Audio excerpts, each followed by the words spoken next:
नमस्कार, live India में आपका स्वागत है। मैं सम्राट। कांग्रेस नेता पवन खेड़ा ने क्या कहा है आइए हम आपको सुनाएंगे, लेकिन उन्होंने ये कह दिया है कि कांग्रेस लगातार ये इस बात को पूछ रही है, जिसमें कांग्रेस नेता पवन खेड़ा ने कहा है कि पहलगाम हमले के आतंकवादी कब पकड़े जाएंगे।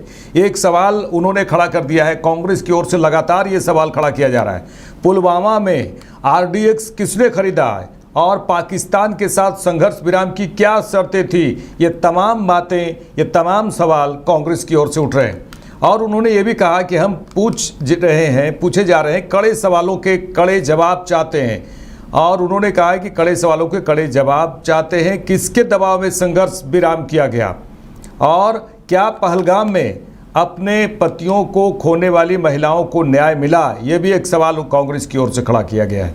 ऑपरेशन सिंदूर क्या सबक मिले, इससे क्या सबक मिला है। और CDS ने भी कहा कि इससे सबक लेना ज़रूरी है।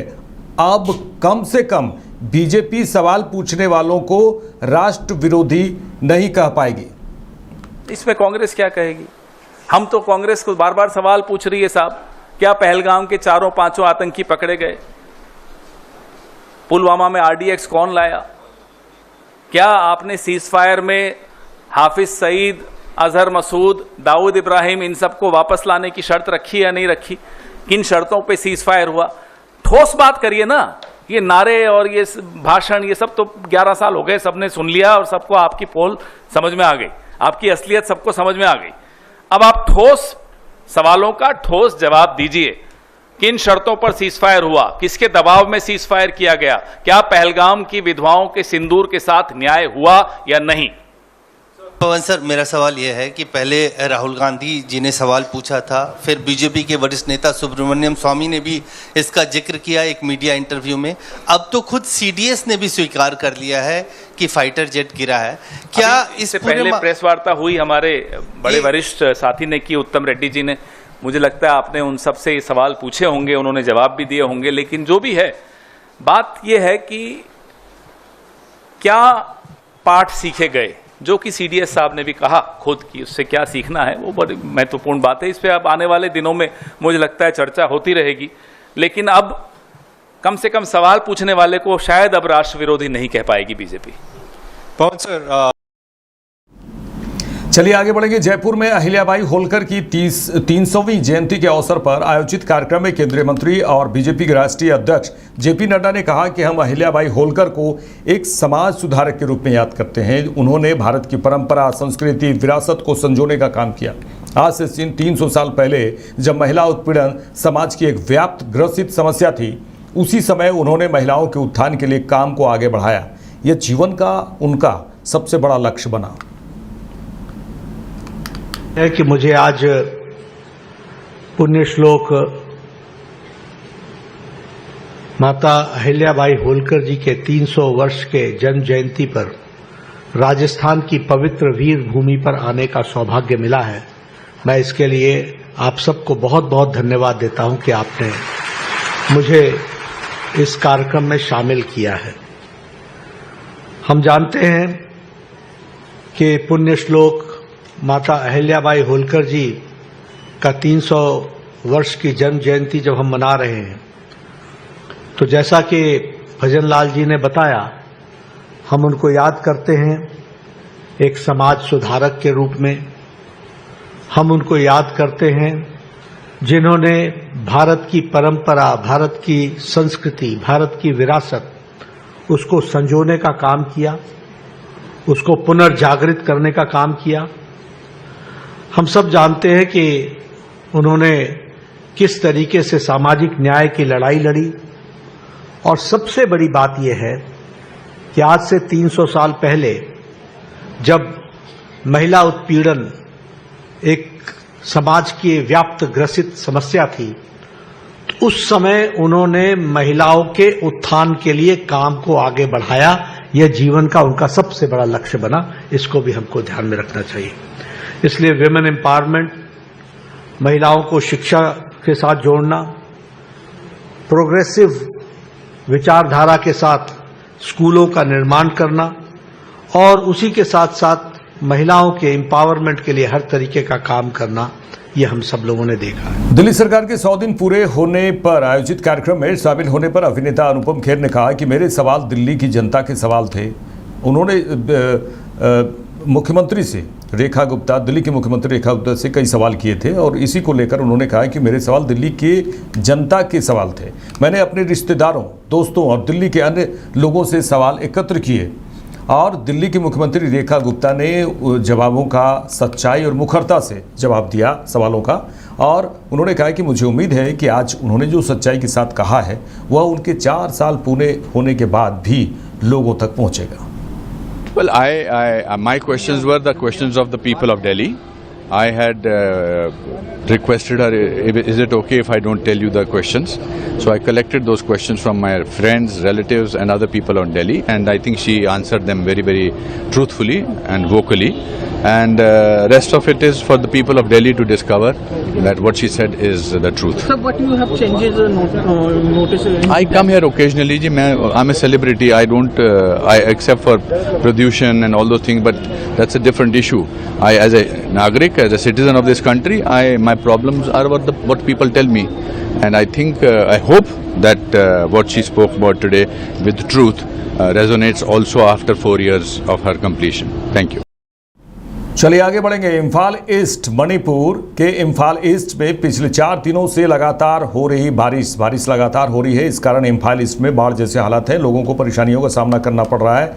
और वहीं गुवाहाटी, असम की भी तस्वीर हम आपको दिखा रहे हैं। 2 तस्वीरें हम आपको दिखा रहे हैं, असम के गुवाहाटी की और मणिपुर के इम्फाल ईस्ट की।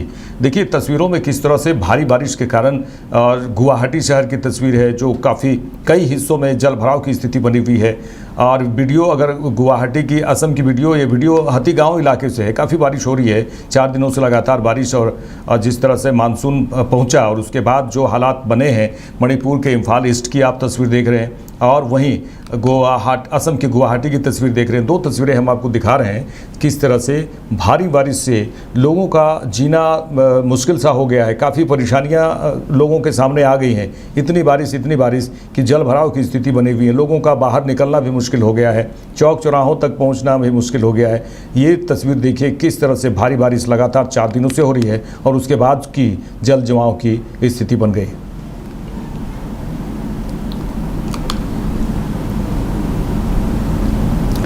सर्वदलीय प्रतिनिधिमंडल पर आरजेडी सांसद मनोज कुमार झा ने कहा है कि बीजेपी की ओर से जो कुछ लोग नामित हैं वे घरेलू राजनीति की वैमनस्यता को विदेशी धरती पर भी ले गए हैं। सद्भावना प्रतिनिधिमंडल कुछ जगहों पर नुकसान पहुंचाने वाले मिशन में तब्दील हो रहा है। उन्होंने कहा कि अगर आप कहेंगे कि इस देश की पिछली सरकार ने ऐसा वैसा नहीं किया तो यहाँ की कई राज खुलेंगे। हमें ये बयान संसद के लिए रखने चाहिए। अगर संसद का दूसरा सत्र शुरू हो जाता है तो हमें ये सब बातें मीडिया के जरिए नहीं देखनी पड़ेगी। देखिए मेरा ये मानना है ना कि अननेसेसरी हम लोग बहुत सारी चीज़ों पर ध्यान दे रहे हैं।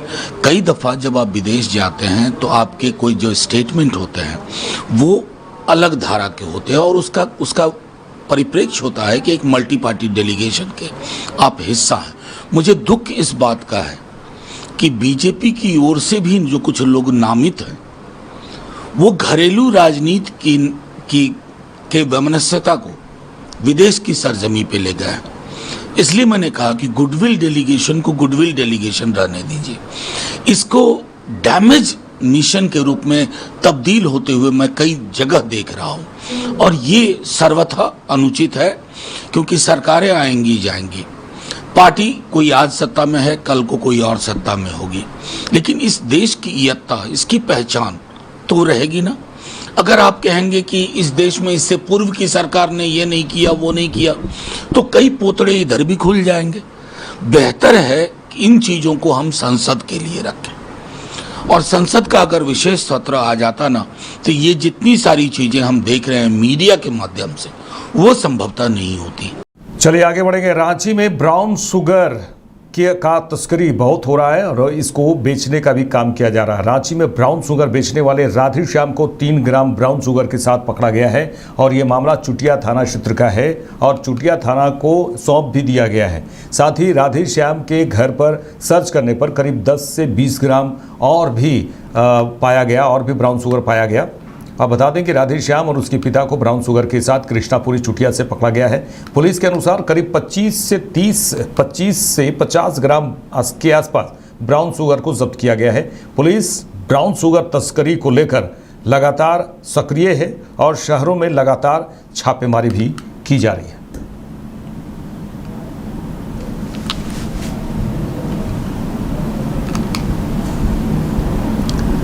दिल्ली उच्च न्यायालय ने आरजेडी प्रमुख और पूर्व रेल मंत्री लालू प्रसाद यादव की उस याचिका को खारिज कर दिया है जिसमें उन्होंने जमीन के बदले नौकरी घोटाले से जुड़े कथित भ्रष्टाचार मामले में निचली अदालत की कार्यवाही पर रोक लगाने की मांग की गई थी। उसको लेकर सीधे सीधे कहा जाए कि याचिका जो उन्होंने डाली थी वो खारिज कर दिया गया है और इस घोटाले की जांच सीबीआई ने की थी। पूर्व रेल मंत्री और राजद प्रमुख लालू प्रसाद यादव जमीन के बदले नौकरी मामले में विशेष अदालत द्वारा आरोप पत्र पर संज्ञान लेने के फैसले के खिलाफ दिल्ली हाईकोर्ट में एक याचिका दायर की।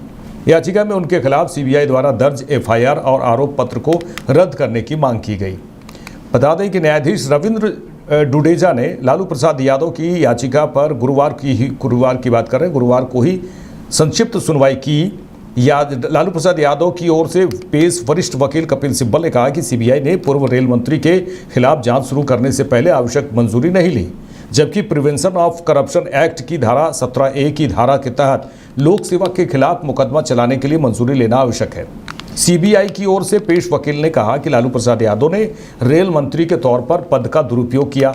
ऐसे में प्रिवेंशन ऑफ करप्शन एक्ट की धारा 19 का इस्तेमाल किया गया।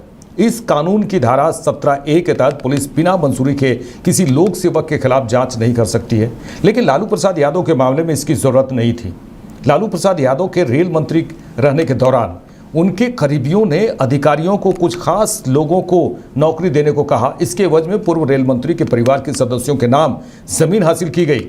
इस मामले में रेल मंत्री रहते हुए पद का दुरुपयोग किया गया और प्रिवेंशन ऑफ करप्शन एक्ट की धारा 19 लगाई गई। दोनों पक्षों की दलील सुनने के बाद अदालत बाद में आदेश देने का निर्णय लिया। वहीं IRCTC घोटाले में गुरुवार को विशेष अदालत में भी सुनवाई हुई। इस मामले में विशेष अदालत ने आरोप पत्र पर संज्ञान लेने का फैसला सुरक्षित रख लिया और पूरे मामले की बता दें कि अब इस मामले की सुनवाई 23 जुलाई को होगी।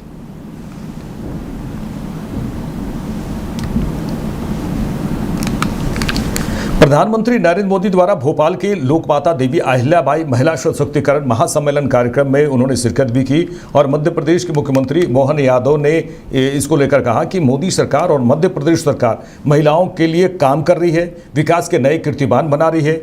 ऑपरेशन सिंदूर को लेकर प्रधानमंत्री मोदी ने ही कहा था कि हम गोली का जवाब गोली से देंगे। उन्होंने ये कहा कि ये भारत के बदलते दौर की रणनीति भी है, सेना का पराक्रम भी है, सुयोग्य नेतृत्व भी है और आज की परिस्थिति भी है। बहनों के लिए जो माननीय मोदी जी की सरकार जो कुछ कर रही है, मध्य प्रदेश सरकार जो कर रही है, विकास के नए कीर्तिमान बना रही है, उन पर भी उनने बात कही है।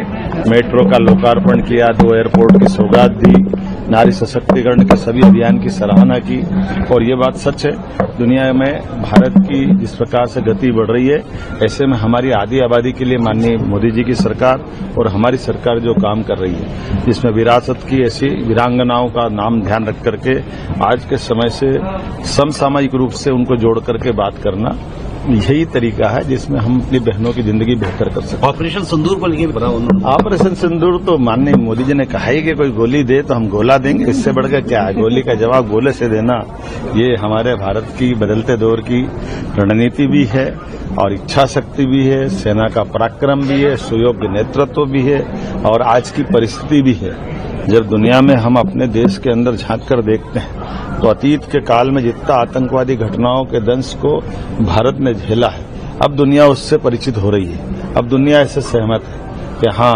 भारत की प्रगति में, भारत की उन्नति में अगर कोई बाधा है तो ये पड़ोस के देश से भेजे हुए आतंकवादी, जिनके छोटे छोटे स्वार्थों में वो खून की नदियां बहाते हैं, ऐसे में हम उनको बर्दाश्त नहीं करेंगे। मैं मान के चलता हूँ, यशस्वी प्रधानमंत्री ने बिल्कुल ठीक टिप्पणी की। उनने गौरवशाली अतीत रानी दुर्गावती, अहिल्या माता, सभी वीरांगनाओं का नाम लेते हुए भारत के लिए नारियों का महत्व भी बताया और बदलते दौर में भारत की बदलती नीतियों से परिचित कराया।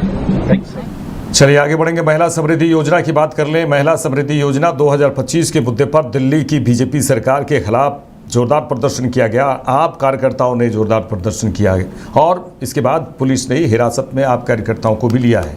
आप पार्टी के नेताओं ने का कहना है कि बीजेपी और प्रधानमंत्री नरेंद्र मोदी ने दिल्ली से झूठ बोला और वायदों के नाम पर जुमले दिए। दिल्ली के नेता प्रतिपक्ष ने ये कहा है कि मुस्तफाबाद विधानसभा क्षेत्र का नाम बदलने के प्रस्ताव को लेकर बीजेपी सरकार पर निशाना साधते हुए उन्होंने कहा है कि इस बारे में इसलिए बात कर रहे हैं क्योंकि वे 2500 रुपये नहीं देना चाहते हैं। प्रधानमंत्री ने दिल्ली के लोगों से वायदा किया था कि दिल्ली की महिलाओं के बैंक खातों में 2500 रुपये जमा किए जाएंगे। वहीं दिल्ली की पूर्व सीएम और दिल्ली नेता प्रतिपक्ष अतिशी बारलेना ने कहा कि जब हमने विधानसभा में इस योजना और उसके कार्यान्वयन की समय सीमा के बारे में पूछा तो आप विधायकों को सदन से बाहर निकाल दिया गया।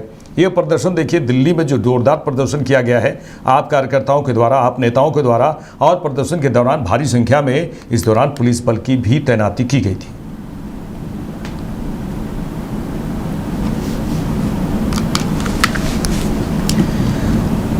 झारखंड बीजेपी अध्यक्ष बाबूलाल मरांडी ने रांची के कांके क्षेत्र में रिम्स 2, एक तो रिम्स बहुत बड़ा अस्पताल रांची में बना हुआ है, लेकिन रिम्स 2 की भी बात हो रही है सरकार की ओर से, और ये कांके क्षेत्र में बनाने के लिए इसका निर्माण करने की ये संभावना है। तो रिम्स 2 के निर्माण के लिए जो प्रस्तावित भूमि का दौरा किया गया, उन्होंने कहा इसको लेकर कि दुर्भाग्य है कि जो खेती के लिए उपजाऊ ज़मीन है उसी ज़मीन पर सरकार रिम्स 2 बनाना चाहती है। सरकार को बंजर जमीन खोजनी चाहिए। किसानों को खेत खलिहानों से भगाया जा रहा है। उन्होंने कहा लोग इसका विरोध कर रहे हैं, यहाँ पुलिस की तैनाती कर दी गई है। उन्होंने कहा कि हम सरकार से अनुरोध करते हैं कि यहाँ से पुलिस को हटाकर लोगों को खेती करने दीजिए, अन्यथा आंदोलन होगा। जरूरत पड़ने पर पूरे झारखंड से आदिवासियों को लाकर यहाँ आंदोलन किया जाएगा। नहीं, पहली बात तो मैं कहूँगा कि आप सब लोग देखते होंगे झारखंड के बारे में, आप सबको पता है खाद्यान्न के मामले में झारखंड डिफिसिट में रहती है। खाद्यान्न के मामले में झारखंड ऐसे ही डिफिसिट में है। जितना आबादी है उसके अनुपात झारखंड के लोगों को खाद्यान्न की जितनी जरूरत है उतना यहाँ उत्पादन नहीं होता है। इसलिए जो उत्पादन जो भूमि है, कृषि योग्य भूमि है, सरकार को तो उसको बचानी चाहिए। लेकिन यहाँ तो दुर्भाग्य है, जो खेती की जमीन है, जो 1 नंबर जमीन है, चारों तरफ देख सकते हैं आप इसमें से, अब इस जमीन पर सरकार क्या बनाना चाह रही है? रिम्स 2 बनाना चाहती है। भाई कोई भी कंस्ट्रक्शन के लिए आप बंजर भूमि खोजिए ना, इसमें ढूंढ निकालिए 5 किलोमीटर 10 किलोमीटर के रेडियस में चारों तरफ आपको मिल जाएगा रांची में। अब यहाँ के लोग कहाँ जाएंगे? राज बनने के बाद भी यहाँ के आदिवासियों के साथ ये जुल्म है और खेत खलिहानों से उनको भगाया जा रहा है। ये तो कहीं किसी के समझ से बिल्कुल परे है। और इस जमीन को पहले भी लोगों ने, जब बिहार एक साथ तक कृषि के लिए लोग एक्वायर कर रहे थे, उस समय भी लोगों ने यहाँ विरोध किया था, एक्वायर नहीं होने दिया। और आज भी लोग विरोध कर रहे हैं। लेकिन आप तो देख रहे होंगे पूरा बैरिकेडिंग लगा करके, तार लगा करके और फोर्स को यहाँ डाल दिया है। इसलिए हम सरकार से, राज्य के मुख्यमंत्री से हम आग्रह करते हैं, पुलिस को हटा करके ये सब आप खेती बाड़ी करने दीजिए। खेती का समय आ रहा है और नहीं तो फिर आंदोलन होगी, वो जबरदस्त आंदोलन होगी। जरूरत पड़ेगी तो पूरा झारखंड से आदिवासियों को ला करके इस धरती पर आंदोलन किया जाएगा। ऐसा नहीं चलेगा। आखिर यहाँ की खेती बाड़ी जो लोग कर रहे हैं उनको खेत खलिहान से कहाँ उजाड़ेंगे? और हम राज्य के मुख्यमंत्री से भी कहेंगे, अपने से एक बार आकर के यहाँ देखिए अभी इन लोगों ने कौन सा कसूर किया है, क्या जुर्म किया है कि इन लोगों की खेती बाड़ी की जमीन को आप यहाँ उजाड़ रहे हैं, यहाँ कंक्रीट का मकान बनाना चाह रहे हैं। आप बनाइए, उसके लिए बहुत सारे बंजर भूमि है रांची के चारों तरफ। आपको अगर नहीं मिलता है तो हमें कहिए, हम आपको खोज देंगे जमीन। सरकार कहीं भी बना सकती है बंजर भूमि पर, पथरीला जमीन पर जहाँ खेती बाड़ी नहीं होता है वैसा जमीन पर, और वैसे जमीनों की कोई कमी नहीं है। और यहाँ पर एक तरफ 202 एकड़ जमीन है, इस साइड 25 एकड़ जमीन उस साइड है। अब जरा सोचिए भाई, किस प्रकार की सरकार है, कैसे निर्दयी सरकार है। अब ये हॉस्पिटल के नाम पर अगर खेती की जमीन को आप बर्बाद करेंगे तो आप झारखंड का विकास कर रहे हैं कि झारखंड का विनाश कर रहे हैं। इसलिए आप झारखंड के विनाश को रोकिए मुख्यमंत्री जी, हम यही मुख्यमंत्री जी से अपील करते हैं। कल हमसे यहाँ के लोग जा करके मिले थे तो हमने कहा कि जा करके मैं एक बार देखूंगा स्पॉट पर कहाँ क्या है, कैसे है। हालांकि मैं पहले भी इस जमीन पर आया हुआ हूं, लेकिन मैं समझ नहीं रहा था कि किस जगह पर है, क्योंकि पहले जब लॉ यूनिवर्सिटी बन रहा था उस समय भी हम लोग धरना पर बैठे थे, उस समय भी पूरा खेत लोगों ने उजाड़ रहे थे। उस समय फिर लॉ यूनिवर्सिटी तक है और इधर जमीन छोड़ दिया गया। लेकिन आप फिर देख रहे सरकार की क्या कहते हैं उसको वक्र दृष्टि लगी हुई है। ये बड़ा दुर्भाग्य। उन्हीं की जमीन है, उन्होंने दिया हुआ था किसानों को। स्वास्थ्य मंत्री कह रहे हैं सरकार की जमीन है। कौन बोलता है सरकार की जमीन है? दिखावे कहाँ है सरकार की जमीन है, कागज दिखावे।